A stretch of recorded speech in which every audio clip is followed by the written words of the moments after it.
about MLMs and why I love them. So,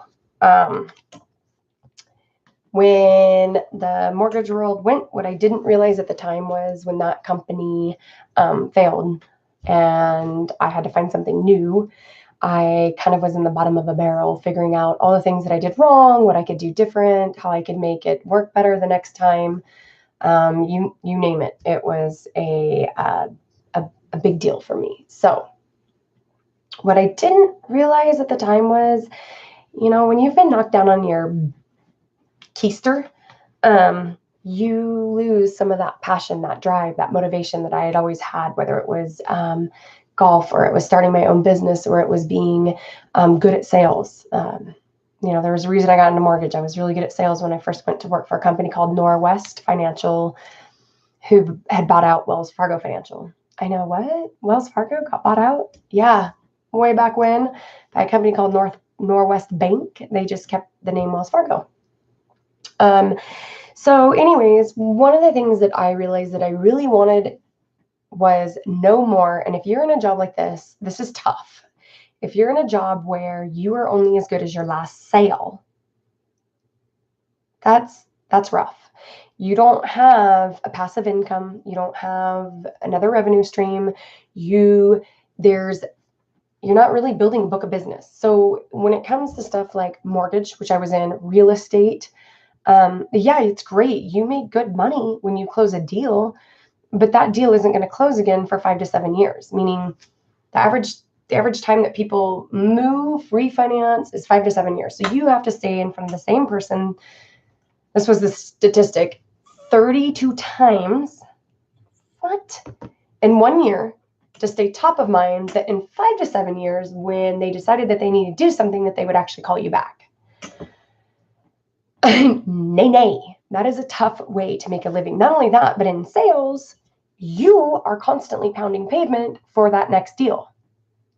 So either you're really good at referrals from your current clients, but hey, again, if their friends and family are still only doing this every 5 to 7 years, that is a tough go at it. Same thing with real estate. Real estate, you only get one transaction. At least in mortgage, you get two. You either get the purchase, the refi.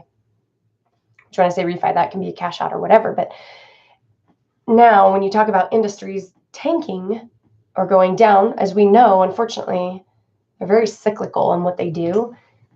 There's not another revenue stream in there. So when I was coming out of college, one of the things that interested me was finding something where you could create a book of business and be paid off that book of business. So I looked at insurance, financial planning, MLMs, anywhere where I could have an ongoing clientele, health insurance, those kind of things. So one of the things that I did look into was finance. If you're not older, nobody's going to give you all their money. They're just not.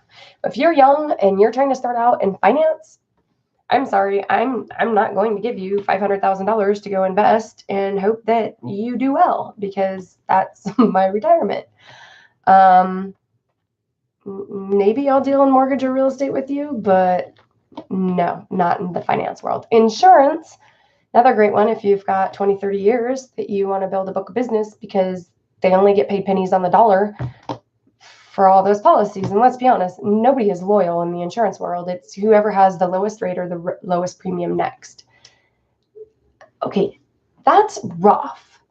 Then if you get into other businesses, let's be honest, like doctors, lawyers, all those, think about their costs that they have to pay for to get through school. When I was in mortgage, the biggest debt loads I saw was from those guys. Yeah, they might have been making good money, but between the insurances they had to pay, the mortgages that they had,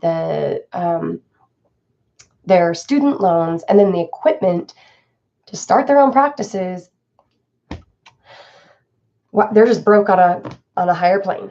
That's about how that worked. So when I went into IT, the nice thing is that you do create a reoccurring income. You get a book of business, you are working with clients, you love your clients, they're amazing, and you get to work with them on a, hopefully not daily, or you suck at what you're doing, but weekly, monthly basis, and you help manage their systems. However, if you don't have technicians there to always help them, again, you're not going to make money. That's what we call a technician's job. If your own hands are not in somebody's hair, if they're not on their face, if they're not in their computer systems, even as a doctor, an attorney, if you're not working with them and you're off someplace else, you're not making money. So you're only as good as a technician. So the other one was to what? Build a business and be able to walk away from the business while the business made an income. How many of you have been able to do that? It's rare. I will say that it's a tough gig. You can buy into a franchise, but you already have to have a ton of money to get into one. You can be the one in a gazillion that are like a Facebook or Google and hit it big. Usually, though, if you look at those people, they come somewhere from money. There's a reason that they had the investments in the backgrounds. You don't hear that. You hear the rags to riches story. So one of the ones that I looked at was MLMs are low startups, and the sky's the limit in that revenue stream. What's really nice is you can work them alongside of another business while you're building them. So again, this is, I think, something I talked about in another video, and that was the whole MLM pyramid, corporate America, whether or not it's a scam. If you have any questions about that, or I just hit a brain block on you, go back and watch that, because I don't want to get into that again. I might later if I decide to rant, but not right now. So when I came forward and I looked at how do you choose where you want to work, or how do you choose another revenue stream that you think is going to be a good fit for you? And here's what you do. You pick them apart.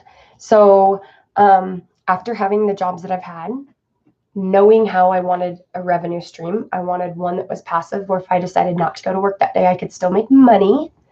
But however hard I worked it means the sky was the limit.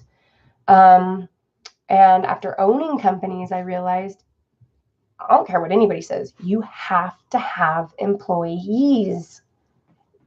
There is no company out there that does not have employees to make money. It just doesn't exist. So if you're thinking, oh, well, MLMs, they have to have people under them.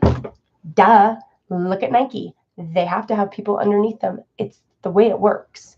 So when I'm looking at payroll liability, personnel liability, branding, marketing, resources, policies, procedures, let's be honest, if you guys even want to get into this farther, manuals that you need to have, hours, location, if you need to have a building, if you need to have inventory, if you need to have equipment, if you need to have machinery, if you have to have networks, my first business, $24,000 to start. Remember? Said I lost it. I didn't even make that money back. I lost it. So when you're looking at those things, you need to look at, when you're at an MLM, how much does it cost to start the business? What am I getting for that cost? Does that mean somebody else is getting that money, which at that point, I don't agree with those? Or is it going into stuff that you're getting in return? Like they're sending you product, they're sending you information, they're setting you up with a website, they're putting stuff together for you. And then what is the ongoing commitment? Especially if you're going to create a revenue stream alongside of it. What is that? What else is that commitment? So that is just the beginning of some things to look at. When I got done with mortgage and I went into IT, like I said, I knew I needed another revenue stream. I'm also part of something called Business Network International, which was my second revenue stream. It's not much, but it gives me personal satisfaction, just so you know. I love it. I love doing it. But I was looking for the third. And the reason why is I knew that I wanted more than just a 9-to-5 job with a $10 an hour income. So my next one that we schedule, I really want to break down the MLM models, what you should be looking for, how to determine which one works for you, which one is right for you, why you would choose one, what you would do with one. So I will get this scheduled for next week. Please feel free. It'll be Tuesday around 3 o'clock.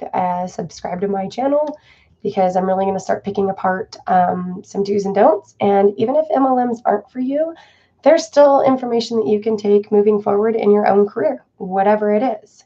So I'll talk to you soon, and this is me signing off. Bye.